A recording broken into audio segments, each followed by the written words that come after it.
వాక్యాన్ని అందిస్తారు.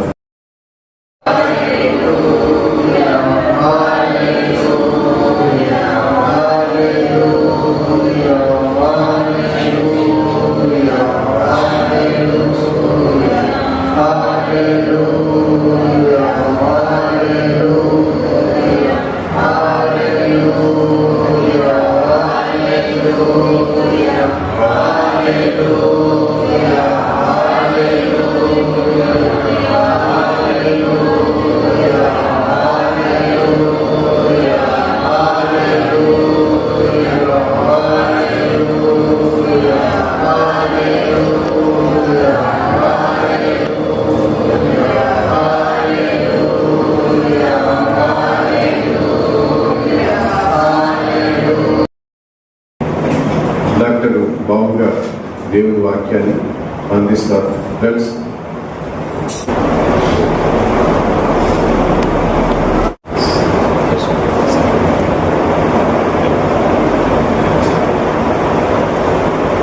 ప్రేమ కలిగిన పరలోకపు తండ్రి, పరిశుద్ధమైన మా దేవ, మీ పాదములకు వందనాలు, స్తోత్రాలు.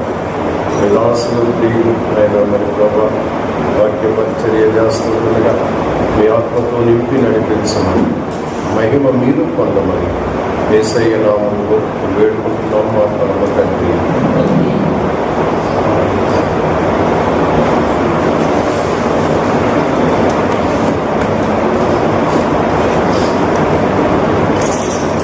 చాలా సంతోషప్రియులారా, దేవుని కృపను బట్టి క్రీస్తు పరివారమైన మనందరం ఆయన సన్నిధిలో మరొక దినాన్ని దైవజనులైన కృపారావు నన్ను ప్రేమించి ఆయన రాజ్యంలో, ఆయన రాజ్య సువార్త కొరకు కొన్ని మాటలు వినిపించడానికి నాకు ఇచ్చిన ఈ అవకాశానికే ముందుగా ఆ దేవాది దేవునికి కృతజ్ఞతాస్తుతులు చెల్లిస్తున్నాను. మీరందరూ స్తోత్రం చెప్తాం. సో మనందరం రాజ్య సువార్తకులు. ఎందు నిమిత్తమైతే ఈ సన్నిధికి వచ్చామో ఆ సన్నిధిని క్రైస్తవ ప్రపంచం మరచి బ్రతుకుతుందనే విషయాలు చాలా మనం వింటూ ఉన్నాం. లోకంలో ఇప్పుడు మనం చూసినట్లయితే 40 రోజులు ఉపవాస కూడికలు, ఈ ప్రపంచం అంతా ఏదో ఒక కాలాన్ని సమకూర్చుకుని ఒక సంఖ్యను పెట్టుకుని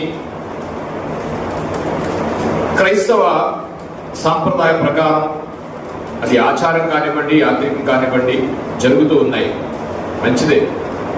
ఏ విధముగానైనా సువార్తను చాటాలి, ఏ విధముగానైనా మాటలు వినాలి. అందులో నిమిత్తంగా మనం చేస్తున్న భక్తి కానీ, మనం చేస్తున్న ఉపవాసం కానీ, మనం అనుసరిస్తున్న క్రైస్తవ జీవితం కానీ, క్రైస్తవ సంగతులు కానీ దేవునికి అనుకూలంగా ఉన్నాయా లేదనేది చాలా ప్రాముఖ్యమైన విషయం. ఈరోజు క్రైస్తవ ప్రపంచాన్ని మనం ఆలోచించినట్లయితే ఏదో ఆచారంగానో యాత్రికంగానో జరుగుతుంది అనడానికి అతిశయోక్తి లేదు. నేనేం మాట్లాడాలనుకుంటున్నానంటే, లోకమంతా ఇప్పుడు ఉపవాస కూడికలు జరుగుతూ ఉన్నాయి. ఉపవాస కూడికలు జరుగుతూ ఉన్నాయి. అసలు ఉపవాసం అంటే ఏంటి?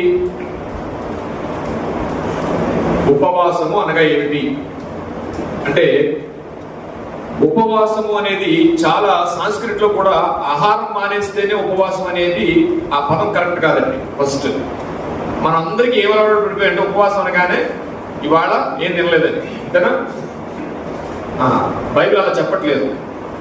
ఉప అనగా దగ్గర, వాసము అనగా నివాసము. ఉపవాసం అనగా ఏంటండి? దేవునితో సహవాసము చేయటము, దేవునితో నివాసము చేయటము, దేవునికి దగ్గరగా ఉండటము, ఆయనతో కలిసి సహవాసం నడవడం అని ఉపవాసం అంటే అర్థమైపోయింది మనకి. ఈ ఉపవాసం ఎలా చేస్తున్నాం మనం?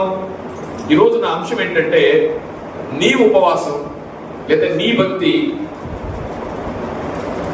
లోకానికేనా, పరలోకానికా? మన భక్తి లోకం గురించేనా లేదా పరలోకానికా?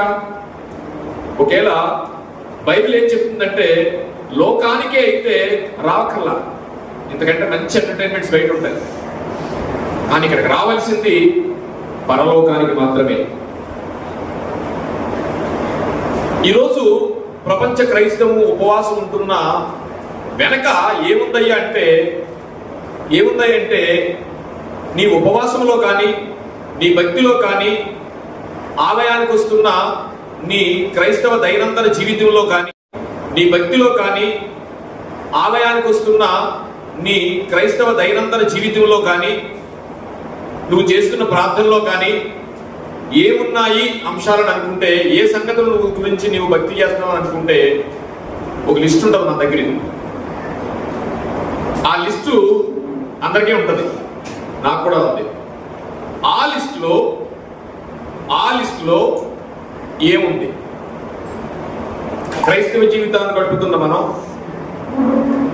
క్రైస్తవ జీవితాన్ని గడుపుతూ అనేక 40 రోజులని, మరో రోజులని, 3 రోజులని, 4 రోజులని ప్రతిష్ఠించుకుని ఉపవాసం చేస్తున్న మనం, క్రైస్తవ దైనందిన జీవితంలో భక్తిని నడుపుతున్న మనం ఎందుకొరకు ఇవన్నీ చేస్తున్నాం? నీ ఉపవాసం కానీ నీ భక్తి కానీ ఈ లోకం కొరకేనా, పరలోకం కొరకా అని ఆలోచించినట్లయితే చిన్న వాక్యాన్ని చదువుకుందామండి. మత్తయి సువార్త 5వ అధ్యాయము 3వ వచనం. ఆత్మ విషయమై దీనులైన వారు ధన్యులు, పరలోక రాజ్యము వారిది. ఇప్పుడు ఆత్మ విషయమై వస్తున్నామా, లోకానికి సంబంధించిన విషయమై ఇక్కడికి వస్తున్నామా? మనం ప్రార్థన చేస్తున్నాం, ఉపవాసాలు ఉన్నాం. మన ప్రార్థన దేనికి?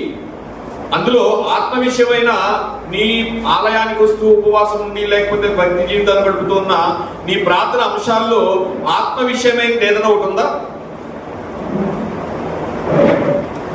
ఈ లోక సంబంధమైన పెళ్ళిళ్ళు, అప్పులు, ఉద్యోగాలు, పిల్లలు, వివాహాలు ఇవన్నీ ఉన్నాయా? వీటన్నిటి గురించి మనం దుఃఖిస్తాం కదా, డిఫరెంట్గా మన లిస్ట్ దగ్గర పెట్టుకుని డిఫరెంట్గా దుఃఖిస్తాం. మరి దీనులు ధన్యత కావాలంటే ఏం చేయాలి? ధన్యుడు కావాలంటే ఏం చేయాలి? ఫస్ట్ కీర్తనకారుడు చెప్తున్నాడు, దివారాత్రములు దాన్ని ధ్యానించేవాడు ధన్యుడు. చదివేవాడా? ధ్యానించేవాడా? ధ్యానించేవాడు. ధన్యుడు కావాలంటే నీకు ఏం కావాలట? ఏమన్నాడమ్మా 3వ వచనంలో? ఆత్మ విషయమై దీనులైన వారు ధన్యులు. నువ్వు ఈ లోకం గురించి వచ్చావా, పరలోకం గురించి వచ్చావా అని మనం ఒక ప్రశ్న వేసుకుంటే, ఆత్మ విషయమై దుఃఖం ఏమైనా ఉందా మనకి? ప్రభువా నాకు అది ఇది అని చాలా కన్నీరు కారుస్తూ ఆలయంలో ప్రార్థన చేస్తున్నామేమో మన ఎంతవరకుని. కానీ ప్రభువా నేను చేసిన నా పాపాన్ని ముందు క్షమించు అని ఈ లోకం గురించి కాకుండా పరలోకం వెళ్ళడం గురించి నీ ప్రార్థన అంశాల్లో ఏదన్నా ఒకటి రాసిందా? అంటే నీ ప్రార్థన, నీ ఉపవాసం ఈ లోకం కొరకేనా, పరలోకం కొరకా? మరో వాక్యాన్ని చదువుకుందాం. ఏబేలు గారు రాసిన గ్రంథము. దానికి వెళ్లే ముందు మన మూల వాక్యాలుగా ముందు మత్తయి సువార్త 5వ అధ్యాయము 3, 4. ఈ 5వ అధ్యాయం అండి కొండ మీద ప్రసంగం అండి. అంటే మీరు ఎప్పుడు 5వ అధ్యాయం మీరు చదువుతున్నా, లోకా గారు రాసింది ఏది చదువుతున్నా, మత్తయి గారు రాసింది చదువుతున్నా, దేవుడు డైరెక్ట్ గా మీతో మాట్లాడుతున్నాడండి. దేవుడు డైరెక్ట్ గా మీరు బైబిల్ చదువుతున్నప్పుడు లేదా దైవజనుడు చెప్తున్నప్పుడు కూడా డైరెక్ట్ గా దేవుడు మీతో మాట్లాడుతున్నట్లు లెక్క. ఇది యేసు ప్రభు వారు ఈ లోకానికి వచ్చి శరీరధారిగా ఆయన ప్రసంగం మొదలుపెట్టిందే అద్భుతమైన ప్రసంగం కొండ మీదండి. ఈ ప్రపంచాన్ని మార్చింది ఆ కొండ మీద ఉన్న ఆయన 5వ అధ్యాయం మాటలే. ఇందులో ఒక ప్రత్యేకత ఏంటంటే, ఈ మాటలు మరో గ్రంథాల్లో ఎక్కడ మీకు ఉండవండి, ఉండవు ప్రియులారా. అలాంటి మాటలు మనం వింటున్నప్పుడు మన భక్తిని అంతా శ్రద్ధలతో ఆయన దగ్గర ఉంచాలి. పరలోక రాజ్యం గురించి ఆయన మాట్లాడుతున్నాడు. రెండో